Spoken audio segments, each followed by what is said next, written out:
নমস্কাৰ বন্ধুসকল, welcome to my YouTube channel Assam career job. আজি পুনৰ আপোনালোকৰ বাবে ভাল খবৰ আহি গ'ল। পুনৰ আপোনালোকৰ তিনিটাকৈ বিভাগত কিছুমান চাকৰি মুকলি কৰি দিলে। CBI লগতে আৰু দুটাকৈ বিভাগত কিছুমান চাকৰি মুকলি কৰিছে। দৰমহাসমূহ 30,000 টকাকৈ পাৰ মান্থ দিয়া হ'ব। বয়সৰ সময়সীমা 18 পৰা 50 বছৰ পৰ্যন্ত আবেদনসমূহ কৰি ল'ব পাৰিব। আৰু ইয়াৰ কাৰণে আপোনালোকে অনলাইন যোগে আবেদনসমূহ কৰিব পাৰিব। বিভাগ কেইটা কি হয় আৰু লগতে কেনেদৰে আবেদনসমূহ কৰিব পাৰিব, এজ ক্ৰাইটেৰিয়া কিমানকৈ বিচাৰিছে, কোৱালিফিকেশ্যন কিমান লাগিব, এই সকলোখিনি কথা এই ভিডিঅ' যোগে আলোচনা কৰা হ'ব। যদি ভিডিঅ'টো ভাল পায় ভিডিঅ' লাইক কৰিব, লগতে ভিডিঅ'টো বন্ধু বান্ধৱীৰ মাজত শ্বেয়াৰ কৰি দিয়ক যাতে সকলো বন্ধুৱে জবৰ আপডেটসমূহ পাই থাকে। আৰু আমাৰ হোৱাটছআপ চেনেল লিংক ভিডিঅ' ডেছক্ৰিপশ্যনত দিয়া আছে, তাতো আপোনালোকে জইন বা ফ'ল' কৰি লওক, তেতিয়া আপোনালোকে ডেইলি জবৰ আপডেটসমূহ পাই থাকিব। আহক আজি ভিডিঅ'টো আৰম্ভ কৰোঁ। পোনপ্ৰথমে জনাই দিছোঁ যে যিটো প্ৰথম বিভাগ হয় সেইটো মুকলি কৰিছে আপোনালোকে CBI ফালৰ পৰা। মই আপোনালোকক জনাইছোঁ আমি CBI ফালৰ পৰা ভেকেঞ্চি মুকলি কৰিছে, লগতে আৰু দুটা বিভাগৰ ফালৰ পৰা মুকলি কৰিছে। পোনপ্ৰথমে আমি CBI ফালৰ পৰা যিটো ভেকেঞ্চি মুকলি কৰিছে সেইটোৱে ডিছকাছ কৰি দিছোঁ। CBI ফালৰ পৰা ভেকেঞ্চি মুকলি কৰি দিছে। ইয়াত আপোনালোকৰ 27টা এছিষ্টেণ্ট প্ৰগ্ৰেমাৰৰ ভেকেঞ্চি মুকলি কৰি দিছে। আপোনালোকৰ এটা বৃহৎ অপৰচুনিটি আহিছে, কাৰণ যদি আপোনালোকে CBIত যদি আপোনালোকে চাকৰি কৰিব বিচাৰে বা CBIত যদি আপোনালোকে জইন হ'ব বিচাৰে, তেতিয়া আপোনালোকে ভেকেঞ্চিটোৰ কাৰণে আবেদনসমূহ কৰি ল'ব পাৰিব। CBIত চাকৰি কৰিব বিচৰা বা ইণ্টাৰেষ্টেড থকাসকলে আবেদনসমূহ কৰি ল'ব পাৰে। লগতে এই ভেকেঞ্চিখিনি হৈছে চেণ্ট্ৰেল ব্যুৰ অফ ইনভেষ্টিগেশ্যন, আৰু ইয়াৰ কাৰণে লাষ্ট ডেটটো দিয়া আছে 28/11/2024, মানে আপোনালোকে নৱেম্বৰ মাহৰ 28 তাৰিখ পৰ্যন্ত এই ভেকেঞ্চিকেইটাৰ কাৰণে আবেদনসমূহ কৰি ল'ব পাৰিব। আৰু ইয়াত আপোনালোকে লিখা দেখিব পাৰিছে এপ্লাই অনলাইন যোগে কৰিব পাৰিব, মানে আপোনালোকে অনলাইন যোগে এপ্লাইসমূহ কৰি ল'ব পাৰিব। আৰু ইয়াৰ কাৰণে আপোনালোকৰ union public service commission UPSC আণ্ডাৰত আপোনালোকৰ এক্সামটো পাতিব CBI ফালৰ পৰা যদি আপোনালোকে জইন হ'ব বিচাৰে। আৰু ইয়াত আপোনালোকে দেখিব পাইছে এছিষ্টেণ্ট প্ৰগ্ৰেমাৰৰ ভেকেঞ্চি হয়, টোটেল 27 ভেকেঞ্চি মুকলি কৰিছে। আৰু দুটা বিভাগ আছে, এইটো প্ৰথম বিভাগ হয়। কেটেগৰিজ ভেকেঞ্চিখিনি আপোনালোকে দেখিব পাৰিছে। URৰ কাৰণে 8টাকৈ ভেকেঞ্চি আপোনালোকে দেখিব পাব। EWSৰ কাৰণে 4টাকৈ ৰিজাৰ্ভেশ্যন আছে। OBC কাৰণে 9টা ৰিজাৰ্ভেশ্যন আছে। SC কাৰণে 4টা ৰিজাৰ্ভেশ্যন আছে। আৰু ST কাৰণে 2টাকৈ আপোনালোকে ৰিজাৰ্ভেশ্যনসমূহ দেখিবলৈ পাব। আৰু ইয়াত আপোনালোকে দেখিব পাইছে এজ লিমিটৰ ক্ষেত্ৰত UR EWSৰ কাৰণে 30 ইয়াৰ্ছ পৰ্যন্ত আবেদনসমূহ কৰিব পাৰিব। OBC কাৰণে 33 ইয়াৰ্ছ আবেদন কৰিব পাৰিব। SC SC কাৰণে 35 ইয়াৰ্ছ আপোনালোকে আবেদনসমূহ কৰি ল'ব পাৰিব। যদি আপোনালোকে ইণ্টাৰেষ্টেড হয় আবেদনসমূহ কৰিব পাৰিব।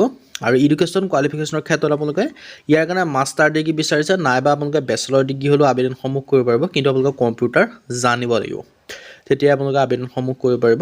এপ্লিকেশ্যন ফিজৰ ক্ষেত্ৰত আপোনালোকৰ ফিমেল সকলো কেটেগৰী ফিমেলে কোনো ফিজ দিয়াৰ প্ৰয়োজন নাই। SC ST হ'লেও দিয়াৰ প্ৰয়োজন নাই, মাত্ৰ জেনেৰেল কেটেগৰী বা OBC কেটেগৰী হ'লে মাত্ৰ 25 টকা পে'মেণ্ট কৰিব লাগিব।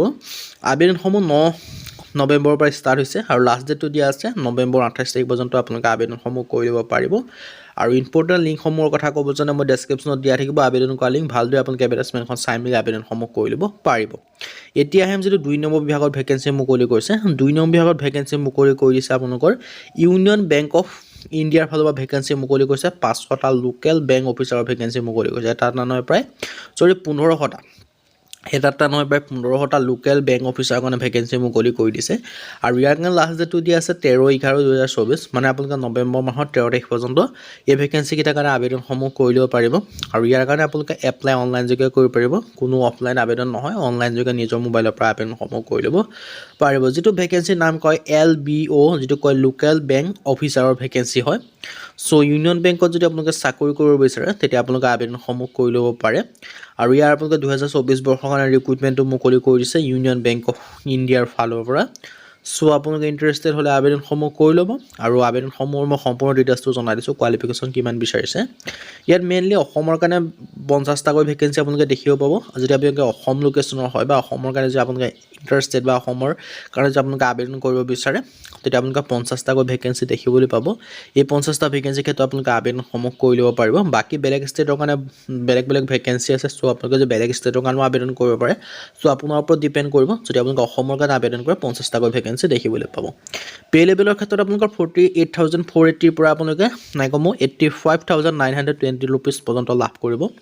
আৰু বয়সৰ সময়সীমাৰ ক্ষেত্ৰত 20ৰ পৰা 30 বছৰ পৰ্যন্ত আপোনালোকে আবেদনসমূহ কৰি ল'ব পাৰিব।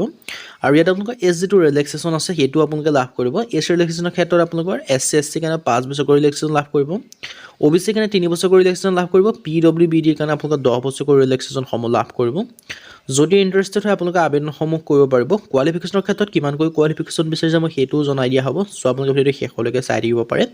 আৰু ইয়াত আপোনালোকৰ কেটেগৰী ৱাইজ যেটো এপ্লিকেশ্যন ফিজ পেমেন্ট কৰিব লাগিব সেই এপ্লিকেশ্যন ফিজটো মই আপোনালোকক জনাই দিম সো আপোনালোকে দেখিব পাৰিছে এপ্লিকেশ্যন ফিজটো আৰু হাউ টু এপ্লাই কৰা ইয়াৰ কাৰণে আবেদনসমূহ কৰিবলৈ আপোনালোকৰ যেটো ইউনিয়ন বেংকৰ অফিচিয়েল ৱেবছাইট তাত গৈ